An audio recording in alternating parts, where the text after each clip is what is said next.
आज का दौर जो है वो सोशल मीडिया का युग है और मोबाइल हर एक व्यक्ति के हाथों में है और कोई भी क्या कार्य कर रहा है उसका वीडियो भी बन जाता है, कोई जान भी नहीं पाता है। आज मैं जो कहानी सुनाने जा रहा हूँ, दरअसल कहानी कुछ ऐसी ही है। एक लेफ्टिनेंट कर्नल होती है और उसका वो एक मर्द से पहली बार संबंध बनाती है और उसका वीडियो बन जाता है।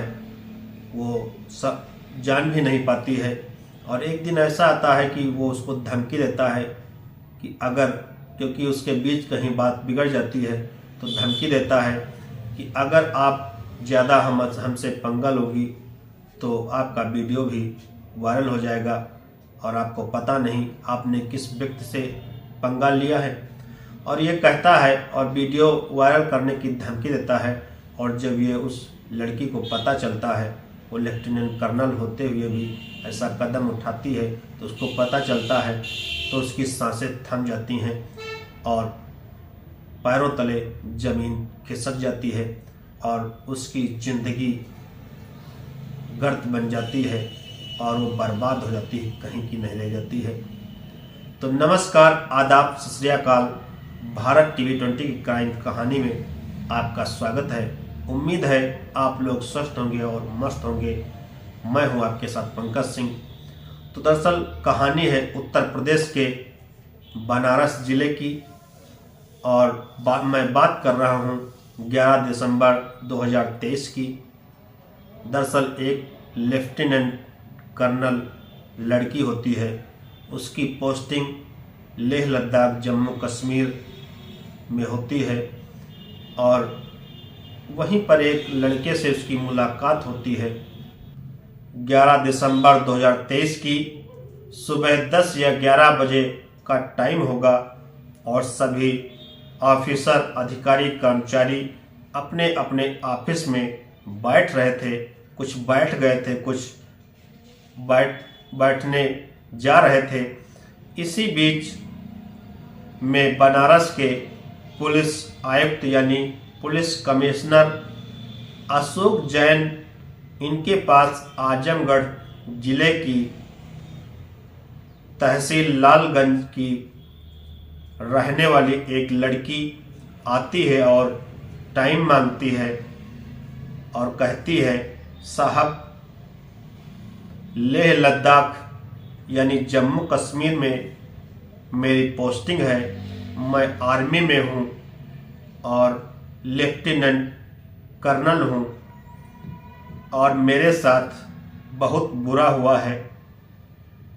यही कहती है, यही बनारस का रहने वाला थाना कैंट इलाके का नदेसर काशी राज अपार्टमेंट का एक व्यक्ति जिसका नाम होता है देवाशीष मुखर्जी,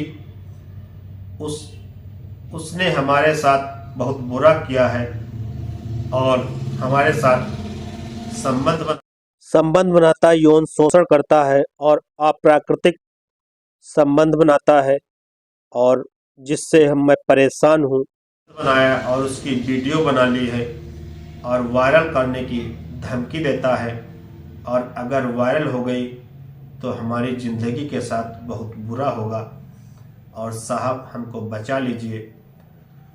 तो दरअसल वो कहानी बताती है कि हम उसकी भी वही पोस्टिंग है लेह लद्दाख में ही और एक मीटिंग के दौरान उससे, ड्यूटी के दौरान उससे हमारी मुलाकात हुई थी और मुलाकात में एक ही भाषा होने के कारण पता चला कि वहीं पर लग रहा है कि वही उधर की ही आवाज़ है। इसलिए हमने उससे पूछा और उसने भी हमसे बात किया तो पता चला कि हम लोग एक ही जगह के रहने वाले हैं। तो धीरे धीरे कई बार उससे मुलाकात हुई और बातचीत होने लगी, थोड़ी व्यवहार में नज़दीकियाँ आ गईं और धीरे धीरे बातचीत होने लगी और हम लोग नज़दीक आ गए। एक दिन वो छुट्टी पर अपने घर आता है और घर जब आता है तो वहीं से हमारी बात हुई और वो कहता है कि यहाँ पर हमारे घर टहल जाइए और हमारी माँ से भी मुलाकात कर लीजिए। तो वही 21 मई 2023 का एक दिन तय किया जाता है और इधर से फ्लाइट का टिकट दे दिया जाता है और वो महिला फ्लाइट में बैठती है। वहीं से सीधे बनारस के लिए फ़्लाइट होती है, वहीं उतरती है और उसके घर आती है।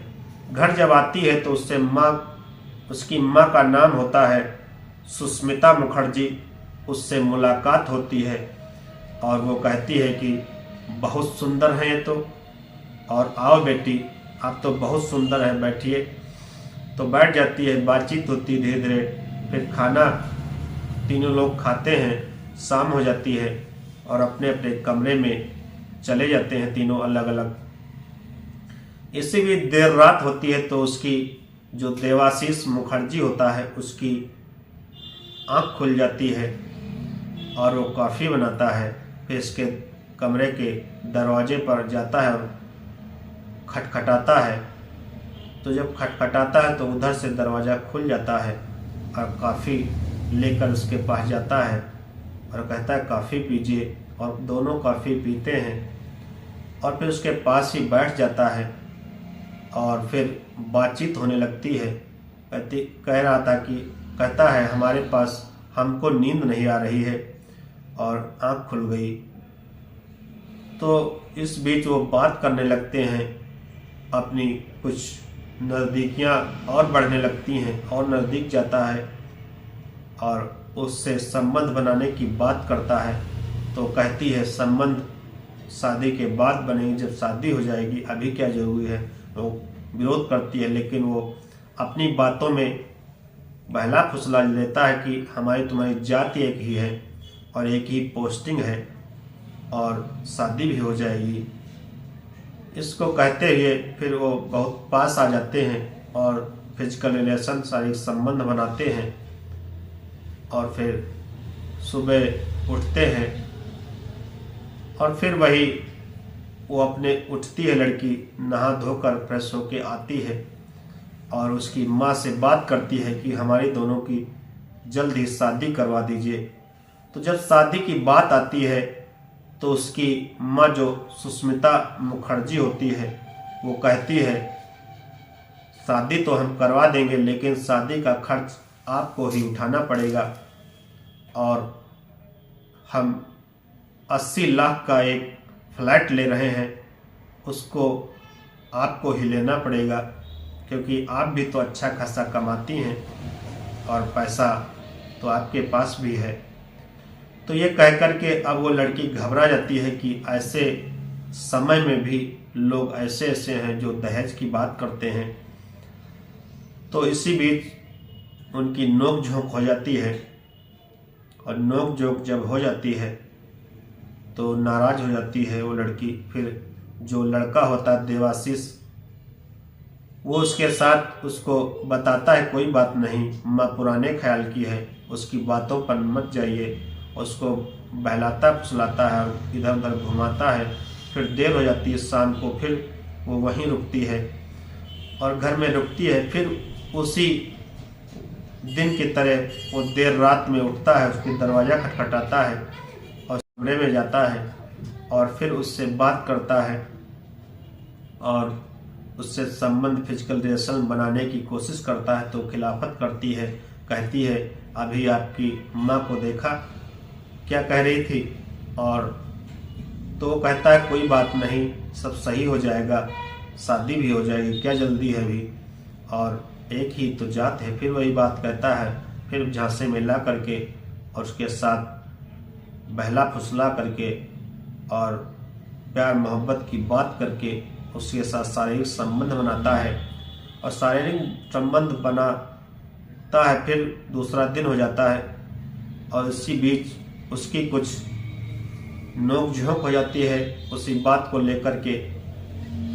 इस शादी की बात को लेकर के तीनों में। तो माँ बेटे उसके साथ मारपीट पर उतारू हो जाते हैं और जब मारपीट पर उतारू होते हैं तो इसी बीच वो गुस्सा हो जाती है लड़की और कहती है कि अभी हम पुलिस को बुला रहे हैं। तो जब पुलिस बुलाने का नाम आता है तो देवाशीष जो मुखर्जी होता है वो समझता है कि अगर पुलिस आ जाएगी, यही हमको एक साथ ही अगर देख लिया और यहाँ पर बहुत अंजाम बुरा हो जाएगा, तो उसके पैरों की वही नीचे बैठ जाता है और उससे खुशामद करने लगता है कि ऐसा मत करिए, शादी होगी। और फिर वही बात करके चला जाता है उसको मंदिर में ले जा करके, और वही फिल्मी स्टाइल में उसकी मांग भरता है और माला पहना देता है और शादी हो जाती है। शादी होकर के वो फिर अपने ड्यूटी पर चली जाती है। वहाँ से फिर बातचीत होती है। फिर वो कहती है कि हम शादी कोर्ट की लिखा पढ़ी पर करेंगे, कोर्ट मैरिज करेंगे, गजर शादी करेंगे। तो कहता है कि इतनी क्या जल्दी है, तो शादी हो गई, उसमें क्या है। तो कहती है नहीं, हमको विश्वास नहीं है, हम कोर्ट मैरिज करेंगे। तो वो जब वो बार बार कहती है तो खिलाफत करता है। वो कहता है कि ऐसे व्यक्ति से आपने मोर्चा लिया है, आप समझती नहीं है किससे लिया है। और तो फिर कुछ बातचीत होती है। वो कहता है कि इसी बीच कि हमने जब संबंध आपसे बनाए थे, इसी बीच हमने वीडियो बना लिया था, और अगर ज़्यादा करोगी तो मैं वीडियो सोशल मीडिया पर वायरल कर दूंगा। ये जब वो बात सुनती है तो सहम जाती है, उसके पैरों तले जमीन खिसक जाती है कि ये तो धमकी दे रहा। इसी बीच वो वहाँ से आती है बनारस, और बनारस में पुलिस आयुक्त यानी पुलिस कमिश्नर से मुलाकात करती है, अपनी पूरी बात बताती है। तो पुलिस कमिश्नर तुरंत वहीं के एसएचओ, कैंट थाना के एसएचओ को फोन करते हैं। उनका नाम होता है प्रमोद कुमार पांडे। उनको कहते हैं कि ये केस को, इसकी एफआईआर दर्ज करिए और इसकी निष्पक्ष सच्चाई से जांच करिए, और जितनी जल्दी हो सके, और जो भी इसमें दोषी हो वो बख्शा नहीं जाएगा। तो ये कह करके वहाँ से उनको पुलिस जो एसएचओ होते हैं उनको सूचना दे जाती है, और पुलिस इधर जांच में जुट जाती है। अब आगे क्या होता है वो तो भविष्य जन है। लेकिन इस बीच देखते देखते सोशल मीडिया पर एक खबर आ जाती है, और सभी लोग सोचते हैं, आम इंसान की बात छोड़िए, ये इतने पढ़े लिखे और एक जिम्मेदार पद पर होते हुए इन्होंने भी अपना भला बुरा नहीं सोचा, और इनकी शादी भी नहीं हुई, उसके पहले ही ऐसा कदम उठा लिया, संबंध बना लिया, और अब इनके साथ क्या होगा ये पता नहीं है। तो यहाँ पर एक मैसेज भी गलत जाता है समाज में कि जो गलत तरीके से जब पढ़े लिखे लोग ऐसा कर रहे हैं, तो जो अनपढ़ हैं उनकी बात क्या की जाए, जो कम दिमाग के हैं उनकी बात क्या की जाए, जो अशिक्षित हैं और शिक्षित भी हैं तो इतना शिक्षित नहीं, वो जज्बात में कदम उठा लेते हैं। तो आज ऐसे जिम्मेदार पद पर होते हुए, जबकि वो लड़का भी लेफ्टिनेंट कर्नल है और लड़की भी लेफ्टिनेंट कर्नल है, एक ही जात के हैं, और फिर भी उनकी शादी नहीं हुई, उसके पहले संबंध बना लिया, और एक बार नहीं 2 बार, और उनकी वीडियो वायरल करने की धमकी दी जाती है। तो कहीं ना कहीं ये गलत है, और एक यही समाज में मैसेज जाना चाहिए कि सतर्क रहना चाहिए, और किसी से इतनी जल्दी इतना बड़ा कदम नहीं उठाना चाहिए, और कि अपना सब कुछ उसको दे देना चाहिए, चाहे जितना कोई बातें कर रहा हो, प्यार मोहब्बत में आपको डाल रहा हो, लेकिन कभी गलत कदम नहीं उठाना चाहिए जो इन ऑफिसरों ने किया। तो अगली कहानी में फिर हम आपके बीच मिलेंगे, तब तक के लिए बस इतना ही।